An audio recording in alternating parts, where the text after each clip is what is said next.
अच्छा दानियाल साहब, MQM पाकिस्तान के साथ मजबूत जो बल्दियाती निज़ाम को आइनी तहफ़्फ़ुज़ देने के लिए इलेक्शन के बाद आइनी तरमीम पार्लियामेंट से मंजूर कराने के लिए एक दूसरे से ताउन पर इत्तफाक हुआ है, तो क्या इन तरमीम में 18वीं तरमीम भी शामिल है?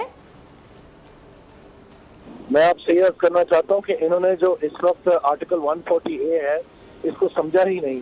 अगर इसको समझ पाते तो उनको ये जरूरत ही ना पड़ती।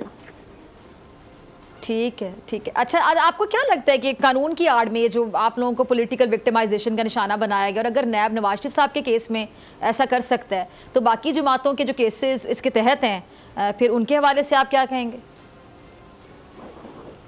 जी, जिसने जो जवाब देना है वो जरूर दे, और जिसने गलत किया है उसको जवाबदेह होना चाहिए। मैं तो इस हक में हूँ, और कानून को जो है वो सबके लिए बराबर होना चाहिए और सबको यकसा देखना चाहिए। जो जहाँ गलती हुई है उसको उसके जो एविडेंस है उसकी बुनियाद पर वो आगे चले। ठीक है।